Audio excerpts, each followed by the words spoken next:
All right, morning everybody. It's Fast Cars, Fast Money Andrew here, and we're talking about the Cup Series at Texas Motor Speedway. So, as always, if you want to help us out, like, comment, retweeting, sharing. This allows us to reach more people. If you want to subscribe to the channel, we're only like 30 something away from 1,000. That'd be amazing. If you're only on YouTube, you want to interact with us or just get access to the spreadsheet. We also post content for the Truck Series and the Xfinity Series.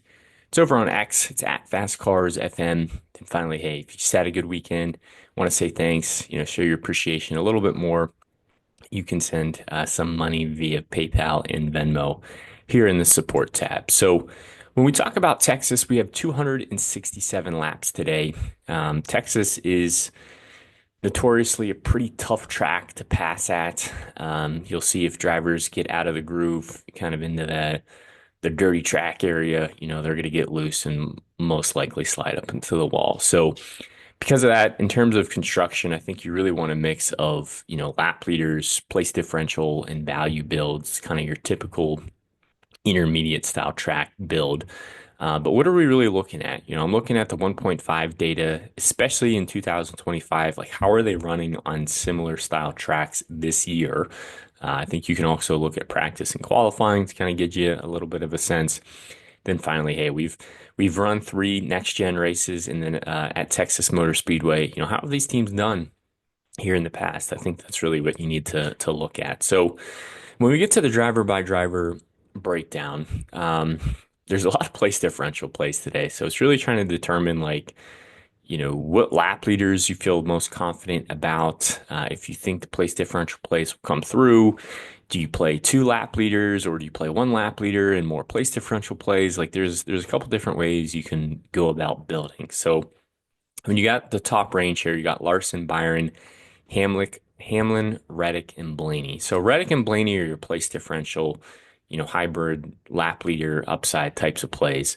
Whereas Hamlin, Byron, and Larson are, projected to be more of a lap leader than I would say than Reddick and Blaney just because of their track position. So if you have to pick one, I think the Hendrick duo of Larson and Byron are going to be more popular, I'll say, than Denny Hamlin, just because of how they've been running on the intermediate style tracks where they start their path to the front of the field is a lot easier than Denny Hamlin's.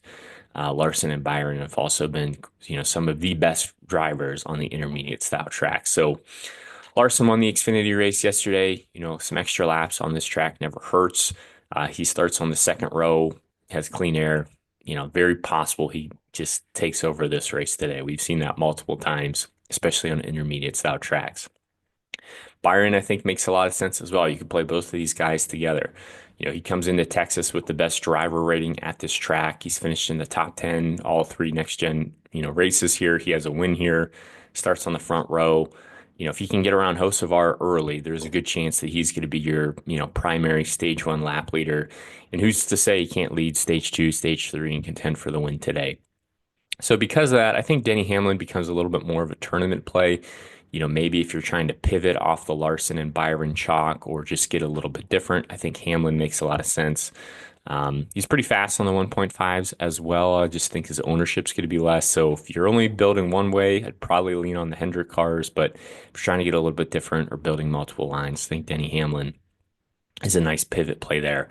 Then you got Reddick and Blaney. I'm preferring Blaney just because he's a little bit cheaper, gives you a little bit more place differential upside. And Blaney's been pretty fast. He just hasn't had the results. And Reddick sometimes can be hit or miss on the 1.5 style tracks. But again, trying to get Reddick or Blaney in your line, depending on how many of Larson, Byron, and Hamlin you select, is going to be difficult. There's some cheaper place differential plays in the field that I think you can get to. The nice thing about Reddick and Blaney is I think they kind of have that hybrid lap leading place differential mix between the two of them, whereas some of the other place differential plays in the field today, I don't really think they're going to be able to get out front and lead laps. So because I'm so high on all these guys, really, I'm just not getting the Christopher Bell a ton today when I'm building lines. I don't think he's a bad play by any means. His numbers at Texas have been okay, but you can't play everybody. So Bell's just the guy I'm kind of just leaving out, at least in my builds. Logano, I like, good place differential option. He's a little bit cheaper than Blaney, which is nice as well. He should finish around 10th or so today. That'll be a good score. Briscoe's kind of a nice pivot play off of the Loganos, the Elliots, the Blaneys. Those drivers are going to draw more ownership than Briscoe, but Briscoe has some pretty strong Texas numbers. So, I like going to him in tournaments again. Elliott's going to be popular. He did win this race last year. He starts deep, offers a good amount of place differential upside. So, the nice thing about Logano and Elliott is they're cheaper than Blaney. And getting down to the 8K range, I'm still not getting the Kyle Busch. Yeah, he starts deep in the field, gives you some place differential upside, but this team just continues to struggle. For one reason or another, there's the results are not there. His practice, his qualifying results, times really weren't that great either. It's kind of expensive. There's some cheaper place differential plays I think I'd rather play over Kyle Busch. So he's just another driver I'm just really not clicking on today as I'm building my lines. I think Bubba Wallace, Alex Bowman, Gibbs, Busher, Barry, you can kind of throw all these drivers together. They all have good track position. They all start near the front of the field, around, within 10th, top 10, top 12, I should say, or better. All of them can run well. All of them can lead laps. All of them can run fast laps. All of them, I would say, are tournament plays.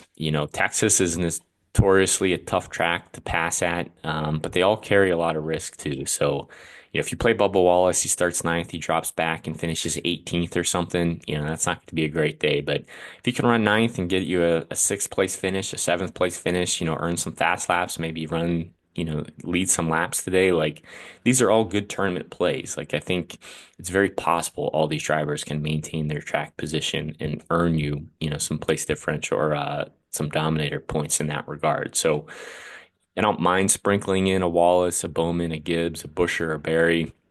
If you are building with them, I would probably only play one of them in a line. I don't know if I would start stacking these guys together. But I think those are some good tournament plays today.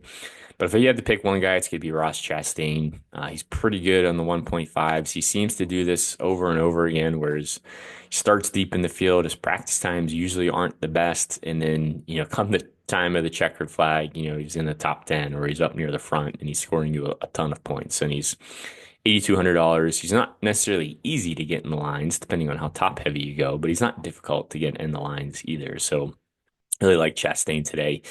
Keselowski, historic numbers at Texas are good. However, he's just running terrible this year. So there is definitely some concern, but $7,600 for a guy who has some good track history here in the next gen era, starting 30th. I don't mind going to him. He's going to have a good race eventually. Hocevar is interesting. Um, it's his first pole in his Cup Series career. He did have the fastest lap in practice, was fastest in the 5 lap average, top five in the 10, 15, and 20. Track position is king. Does have some really strong cars behind him, but again, maybe for tournaments, maybe he can get out, lead a chunk of laps and still finish well today. But if he doesn't get a good finish, it's really going to hurt your line. So, proceed with caution. Austin Cindric, I am interested here. I think a lot of people are going to play Hocevar, but I don't mind Cindric as a nice pivot play. I think he's a pretty good tournament play. Looks to have a pretty fast car again this week. He was fastest in the 10, 15, 20, and 25 lap averages in practice. And I think a lot of people are going to be afraid to play him. So, don't be afraid to sprinkle in some Austin Cindric today. I'm definitely going to be over the field on Cindric ownership. I'm not going crazy by any means, but in terms of value, a guy who could potentially lead some laps, get you some fast laps, a good finish. I don't mind going to Austin Cindric there. And then kind of for different reasons for Ryan Preece. He's only 70 grand, starts 33rd, gives you a lot of place differential upside, pretty easy to get in the lines. He's going to be very popular. If you're looking for a pivot play off of Ryan Preece, I think you just drop down one driver and you go to Daniel Suarez. It doesn't give you as much place differential. He's not going to project as well as Preece, but his Texas numbers on the 1.5s are actually, pretty good. So I don't mind Suarez at all. Gregson, maybe. He was pretty quick in practice. Starts 18th. I wish he started a little further back, a little bit more of a tournament play. And then mainly just because of starting position, I just don't really see myself getting the Eric Jones, AJ Allmendinger, Austin Dillon, Michael McDowell. Like we talked about, the Bubba Wallaces, the Bowmans, the Gibbs, the Bushers, the Berries. I feel a lot more confident in those drivers maintaining their track position or even earning you some dominator points versus, any of these plays down here really in the 6K range. So just really not a lot of upside in my opinion. If you are going to play a guy down here, I think Ricky Stenhouse Jr. makes a lot of sense in 34th. It's pretty safe. A top 20 finish for him is very doable, very possible. That'll be a pretty good score for him for $6,200. Zane Smith, you can throw in the same categories. The Joneses, the Dingers, the Dillons, the McDowells, just really not that much upside, in my opinion, based off of where they start. Gilliland has been a little somewhat disappointing this year. He starts deep, probably finishes deep, but if everyone's playing Stenhouse, who's a guy you can pivot to, again, I think Todd Gilliland makes sense. He's not going to see the same amount of ownership that Stenhouse has, and he only starts 2 spots in front of him. So it's really not that big of a difference. Haley's had some good performances here, a little bit more of a tournament play, but starting 15th, definitely some concern. John Hunter Nemechek starts pretty deep in the field. Top 20 finish for him would be doable. So if you can't pay up for Stenhouse or don't want to pivot to Gilliland, I think John Hunter Nemechek's another solid pivot play. And then really from there, John Hunter Nemechek would probably be the last guy that I'm clicking on. I don't really want to go too much deeper than that. Custer, I think, starts too far forward. Riley Herbst, I think, again, starts too far forward. Jesse Love and Beard Motorsports, I'm not kind of confused why they're running this race, honestly. Probably just get finished deep. Ty Dillon's been pretty good this year, relatively speaking, but starting 23rd really limits his upside. SVG has just been god awful. Cody Ware starts deep, likely finishes deep, and then Chad Fincham, likely has a mechanical issue. So really comes down to, how many lap leaders you want. Do you want one of Larson, one of Byron? Do you play them together? Or, how much are you paying up for place differential? Like, you can't play all these guys, so it's trying to find the right combination. But that's at least how I'm building today. Hopefully this has been helpful. As it has, a reminder to help us out with some of the stuff in the support tab. But good luck today. We'll catch you guys next week, and thank you as always.